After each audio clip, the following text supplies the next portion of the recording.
This is Hidden Killers with Tony Bruschi. Here now, Tony Bruschi. This is a story I've been wanting to do for a long time. In fact, I actually want to do a documentary on this at some point. So this is going to be an interesting one. You know how they say, or we think sometimes, that things always improve with time. We get better at what we do, especially in our institutions. That, a hospital in 1967 is going to be better than it was better than it was in 1967 today. It's improved, new technology, new ways of doing things, and in many ways those things can be true. But in some ways, not at all. In some ways, some ideas need to come back. They can certainly be improved, but there's certain ideas, certain systems that we've had in our past that we simply threw our hands up in the air and said, we're not going to do this anymore. Throw the baby out with the bathwater. And rather than improving those systems and updating them to more ethical standards, to put it lightly, we just said, screw it. And in doing so, basically took the problem out of our hands, meaning the functioning members of society, and have said to those who are not so functioning in society, good luck. There's a bridge down the road that provides some shelter. And there's a porta potty down near that construction site. Or there's a river right there. And somehow that's more humane than what we used to have. Because before 1967, if Rob and Michele Reiner had a son showing the exact same symptoms Nick showed, the psychosis, the paranoia, the violence, the refusal to take his medication, they could have done something about it. Yeah. They could have walked into a courthouse and petitioned a judge. A doctor would have examined their son. A police officer might have testified about the calls to the house. The family would have described what they witnessed, their erratic behavior, the threats, the terror of living with someone who was slipping further from reality every day. The hearing would have lasted less than five minutes. The judge would have ruled that Nick needed to be sent away for his own good. There was no appeal. Armed officers would have transported him to a state psychiatric hospital, one of 14 that California operated at the time, and he would have stayed there indefinitely until doctors determined he was stable enough, safe enough to be released back into the world. That system doesn't exist anymore. California and pretty much every state dismantled it 60 years ago. And Rob and Michele Reiner are dead because nothing ever really replaced it. That was very effective. Now, I want to be clear about something before we go any further down this road. The old system was not good. It was often brutal. Families absolutely abused it, committing incorrigible teenagers, eccentric relatives, to years of involuntary confinement. Conditions in state hospitals could be nightmarish: overcrowding, neglect, electroshock therapy administered like punishment, lobotomies performed on patients who had no say in the matter. If you've seen One Flew Over the Cuckoo's Nest, you've seen a fictionalized version of something that was all too real. However, it could be done differently. The people who fought to change that system weren't villains. They were responding to genuine horrors. They believed with good reason that locking someone away indefinitely because a family member said they were mentally disordered was a fundamental violation of civil liberties. They believed that the advent of antipsychotic medications meant patients could be treated in their communities instead of warehoused in institutions. They believed that with the right support, people with serious mental illnesses could live productive, fulfilling lives outside of locked wards. They weren't wrong about the problems. They were catastrophically wrong about the solutions. In 1967, California passed the Lanterman-Petris-Short Act. It was a bipartisan bill co-authored by a Republican assemblyman and 2 Democratic state senators, signed into law by Governor Ronald Reagan at the time. They stated goals were noble: end inappropriate and indefinite involuntary commitment, provide prompt evaluation and treatment, guarantee and protect public safety. Sounds lovely on paper. The law created a new standard. You could no longer commit someone just because their family said they needed help. Now, there were criteria. A person could only be held involuntarily if they were a danger to themselves, a danger to others, or gravely disabled, meaning they couldn't provide for their own food, clothing, or shelter, basically kind of a catatonic state. And the holds were no longer indefinite. 72 hours for evaluation. If doctors determined someone needed more time, they could extend it up to 14 days, but only with a court hearing. After that, getting someone into long-term involuntary care required proving that they were gravely disabled beyond a reasonable doubt. That burden of proof was now on the state, not on the patient to prove they were sane. This was supposed to be accompanied by a massive investment in community mental health care. The federal government had passed the Community Mental Health Act in 1963, promising to fund local treatment centers that would replace the old asylums. Patients would be treated close to home. They'd have access to outpatient care, crisis intervention, housing support. The locked wards would empty, and a humane network of community services would catch everyone who needed help. Here's what actually happened. States built about half the community mental health centers the federal government envisioned. California made budget cuts to its Department of Mental Hygiene almost immediately after the LPS Act passed. The provisions in the original bill that would have required counties to develop plans for caring for released patients, stripped out during negotiations the funding mechanisms that might have forced local governments to actually build the promised services, removed. So as usual, the government effed it all up. Here's the idea. It'll be great. We're going to dismantle all of this, and then we're kind of, you don't want that? You know, and then all these years pass, and nobody's paying enough attention. And by 1981, President Reagan, the same man who signed the LPS Act as governor, replaced most of the Mental Health Systems Act that President Carter had passed the year before, federal funding for community mental health programs. It was slashed and converted into block grants that states would spend however they wanted. Most of them wanted to spend it on other things. The result was immediate and devastating. Within 1 year of the LPS Act taking full effect in California, the number of mentally ill people entering the criminal justice system doubled in a single year. Gee, I wonder what's happening. The 72-hour hold became a revolving door. Pick someone up, hold them for 3 days, release them. Watch them deteriorate, pick them up again, hold them, release them, repeat until they committed a crime serious enough to put them in prison or until something worse happened. Let me tell you what families discovered about their options under this new system, because this is where it gets personal. This is where the Reiners lived for nearly 2 decades, and millions of families in this country do every single goddamn day because of this kind of ignorance.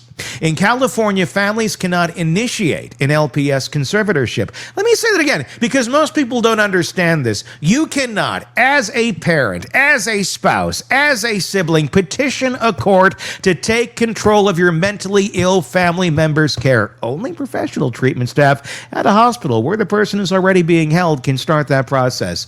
And they can only do it if the person meets the legal definition of gravely disabled. Here's what gravely disabled means. Unable to provide for your own food, clothing, or shelter due to a mental disorder. So that disqualifies almost everyone until they actually are there. But then you got to start the process over, and then maybe they're a little bit better by the time you can actually pull that lever. Like, no, you're not qualified for this anymore. Here's what that doesn't mean. Dangerous, violent, threatening, delusional, paranoid, refusing medication, terrorizing your family. If Nick Reiner could look a psychiatrist in the eye and say, I live with my parents, they give me food, I have clothes, I have a place to sleep, he doesn't walk out the door. Doesn't matter that he's psychotic. Doesn't matter that his father reportedly told friends he was petrified of his own son. Doesn't matter that his medication was changed and he was allegedly spiraling. As long as he could articulate a plan for meeting his basic needs, even if that plan was my parents take care of me and I'm 32, the law said he wasn't gravely disabled. Yeah.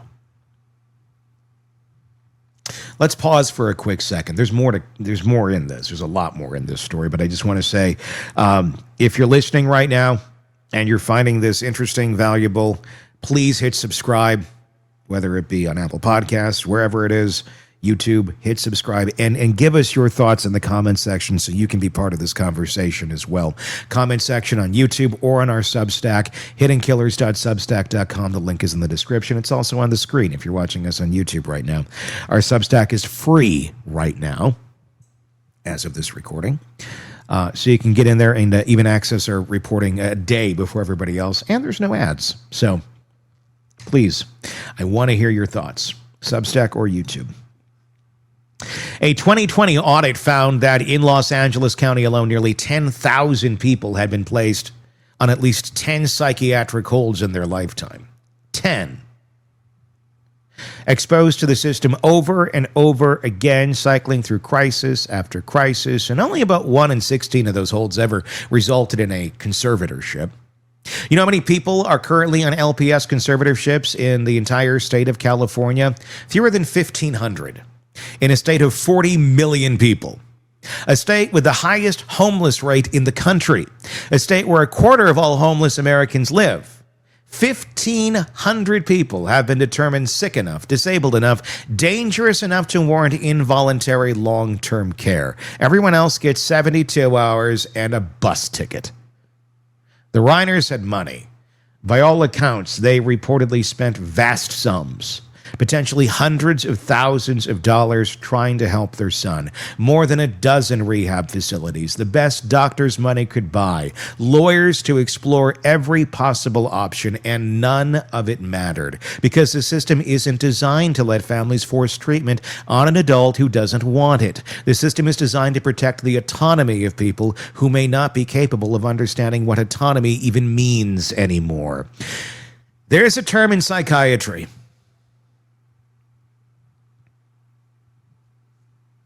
It's about neurology. It's a neurological condition where someone with a mental illness genuinely cannot recognize that they are sick.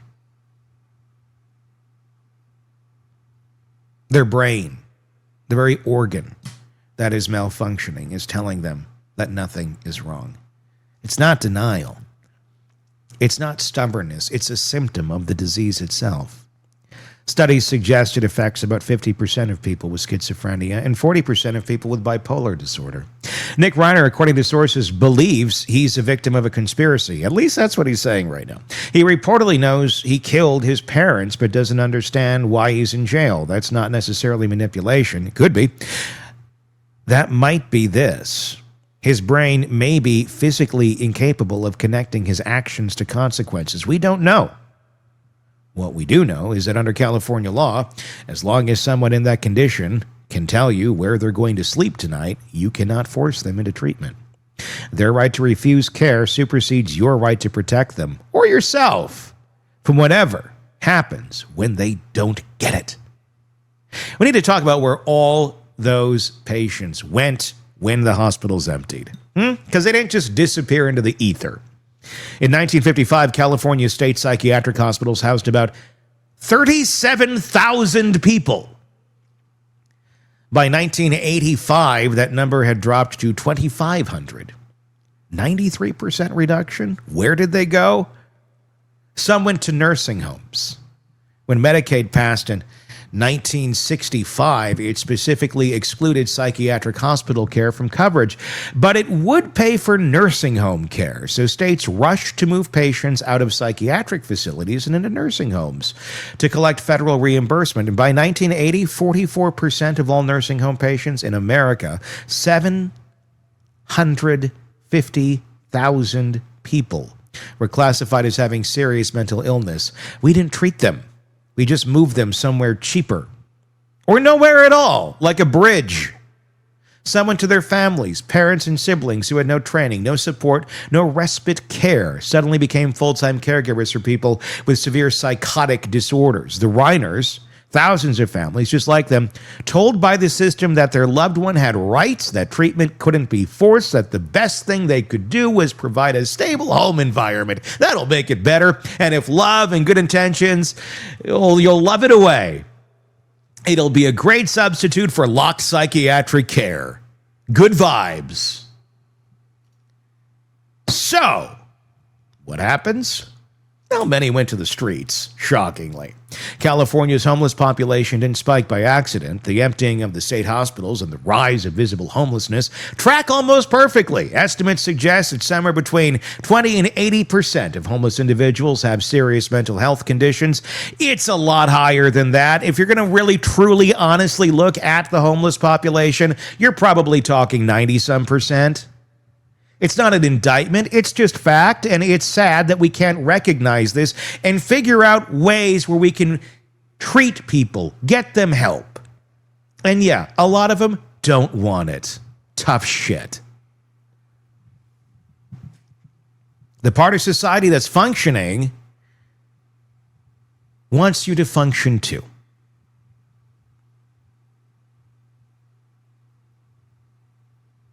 People aren't in the streets because they want to be. Even though some will tell you, this is their lifestyle. This is what, yeah. No, that's their addiction. That's their mental illness telling you that. You fucking morons. They're on the streets because there's nowhere else for them to go and they don't have a functioning brain. So streets, jail, or torture your family if they're willing to have you. Here's the cruelest irony of the deinstitutionalization. We didn't end the practice of locking up mentally ill people. We just changed which buildings we lock them up in. A 2004 Department of Justice study found that approximately 10% of state prisoners had symptoms meeting criteria for a psychotic disorder. That's not just a mental illness. You're probably striking again closer to 80 to 90% in a prison population there. Or a personality disorder. Psychotic disorder. That's a big one.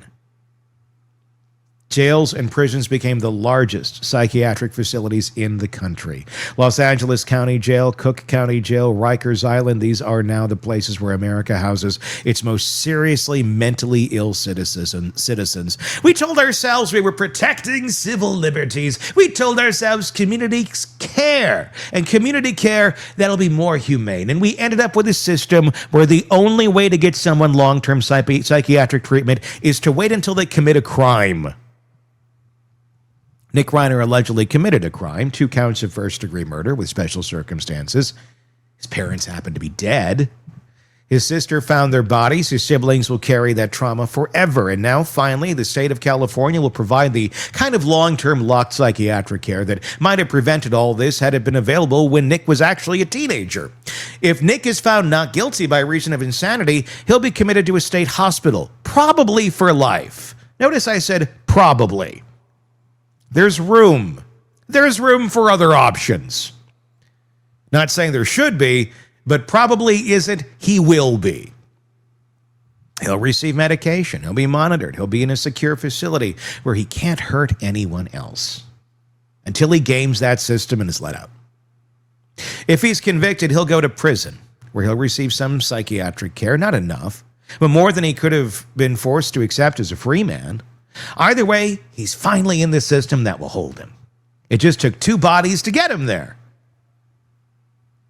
I'm thinking about that 1966 report, the one that helped launch the deinstitutionalization in California. The legislative aides who wrote it described the old commitment process as perhaps one of the most drastic deprivations of a person's liberty possible under the law. They called it indefensible, and they weren't wrong. Taking away someone's freedom is serious. Locking someone in a facility against their will is a profound act that should require extraordinary justification. But you know what else is a drastic deprivation of liberty? Being stabbed to death in your own bedroom by your kid. You know what else is indefensible? A system that tells families there's nothing they can do. A system that releases psychotic patients after 72 hours because they can articulate a plan for where they'll sleep. A system that forces parents to choose between abandoning their sick child to the streets or becoming untrained psychiatric caregivers for someone who might kill them.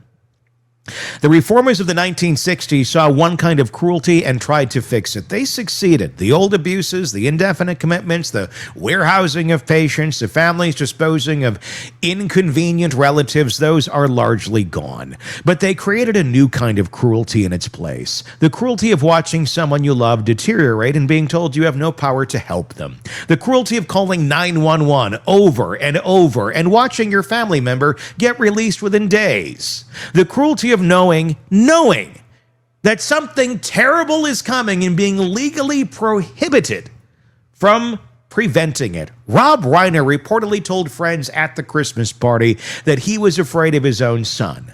"I think my own son can hurt me," he allegedly said. He knew. Michele knew. Everyone who'd been paying attention knew, and there was nothing they could do about it because California decided 60 years ago that the right of a psychotic person to refuse treatment was more important than the right of their family to survive. That's not exactly how they framed it back then, but that's essentially what it did. I'm not saying we should go back to the old system. The abuses were real. The suffering was real. No one should be locked away indefinitely because their family finds them embarrassing or difficult. But somewhere between lock them up forever and you can't force treatment under any circumstances, there has to be some kind of middle ground. A place where families have options before tragedy strikes. A place where someone with severe psychosis and a history of violence can be held longer than 72 hours. A place where gravely disabled means something more than can't feed yourself, or it includes so disconnected from reality that you're dangerous to the people trying to help you. Governor Newsom signed legislation in 2023 that loosens some of the LPS Act's restrictions. Care Court is supposed to provide new pathways for families to get help for severely mentally ill relatives, but the early results have been disappointing. The eligibility narrowed, the process became unwieldy. As of now, the state has mandated treatment in only a handful of cases, so it's done jack shit. We keep tinkering around the edges while people die. Before 1967, there was a place for people like Nick Reiner. It was often terrible. It was frequently abused, but it existed. Families weren't powerless. The state acknowledged that some people were too sick to make decisions for themselves, and there were beds, 37,000 of them in California alone, where those people could be kept safe from the world, and the world could be kept safe from them. We tore that system down because we believed we were building something better. Community care, outpatient treatment, autonomy, and dignity for people with mental illness. But we never built it. We just demolished what came before and told ourselves the rubble was progress.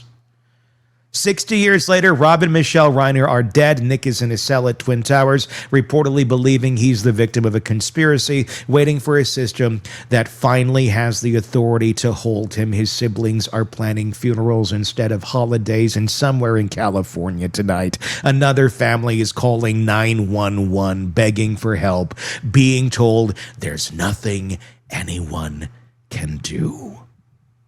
And millions of families out there, thousands of you watching this are going, I know exactly what this is about because my family is going through it. I've been screaming this for years. Thank God more people are paying attention. Now the big question is, will anything be done? This was not a failure of the Reiner family. It's not Rob being too permissive or Michele enabling too much or the siblings not intervening soon enough. This has been a failure of everyone who convinced themselves that dismantling a flawed system without building something to replace it was the compassionate choice. It wasn't. And we're still paying for it in blood in every city across this country every day. Let's continue our conversation off the air, shall we? Your thoughts?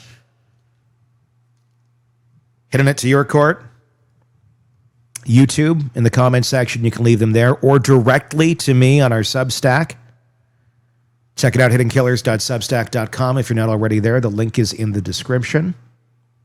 It's absolutely free right now, and you can get our videos and reporting commercial-free and a day in advance of everybody else. I want to hear your thoughts. Weigh in. Like I said, we'll continue it off the air on the comment section on YouTube and on our Substack in the comments there. Until next time, I'm Tony Bruschi. We'll talk again real soon. Want more on this case and others?